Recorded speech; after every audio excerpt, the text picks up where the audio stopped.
आज की independence day special है रानी लक्ष्मीबाई। वे 1857 की राज्य क्रांति की दूसरी शहीद वीरांगना थी। उनका जन्म 19 नवंबर 1828 में हुआ था। उनका साइकिक नंबर 1+9=1 था। साइकिक नंबर 1 होने के कारण वे आत्मविश्वास से भरी हुई थी। उन्होंने एक बार जो तय कर लिया उससे कभी पीछे नहीं हटी।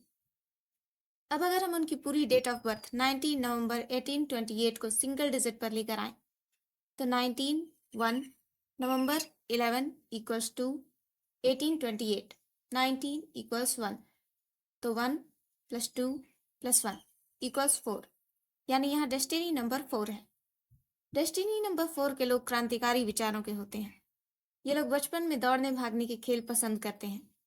रानी लक्ष्मीबाई भी बचपन में घुड़सवारी, मलखंभ और बंदूक चलाना पसंद करती थी।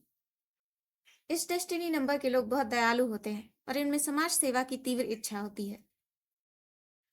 अब ज़ोडिएक नंबर की बात करें तो 14 नवंबर से 14 दिसंबर तक सूर्य वृश्चिक राशि में होता है। वृश्चिक राशि का ग्रह मंगल है और मंगल का नंबर है 9। ज़ोडिएक नंबर 9 के लोग चंचल स्वभाव के, आदर्शवादी, अपनी धुन के पक्के और धार्मिक होते हैं। ये लोग प्रकृति से जोशीले होते हैं। 30 साल की उम्र के पहले ही इनका कोई प्रिय व्यक्ति इनसे बिछड़ जाता है। इन लोगों के बहुत दुश्मन होते हैं और ऐसे लोग बहुत बहादुर होते हैं। रानी लक्ष्मीबाई का साइकिक नंबर 1 होने से उनकी लाइफ में 1, 2, 4 और 8 नंबर्स बार बार आते थे। उनके जन्म के 5 साल बाद ही उनकी मां की मृत्यु हो गई थी। 13 साल की उम्र में उनकी शादी राजा गंगाधर राव के साथ हो गई। 1851, 22 साल में उन्हें एक बेटा हुआ जिसका नाम उन्होंने दामोदर राव रखा। जन्म के 4 महीने बाद ही दामोदर राव की मृत्यु हो गई। तब गंगाधर राव ने अपने चचेरे भाई के बेटे आनंद राय को गोद ले लिया और उसका नाम दामोदर राव रखा। 1853 में गंगाधर राव की मृत्यु हो गई। उनके मरने के बाद डलहौजी ने दामोदर राव के असली वारिस न होने के कारण गद्दी पर उसका हक मानने से इनकार कर दिया और महल और किले को छोड़ने के बदले लक्ष्मीबाई को सालाना 60,000 रुपए देना मंजूर किया, पर लक्ष्मीबाई ने इस शर्त को मानने से इनकार कर दिया। यहाँ से ब्रिटिशर्स और रानी लक्ष्मीबाई की जंग की शुरुआत हुई। साल 1858 में ह्यूज रोज ने झांसी को चारों ओर से घेर लिया और किले पर बमबारी शुरू कर दी। तब लक्ष्मीबाई ने अपने बचपन के दोस्त तात्या टोपे से मदद मांगी।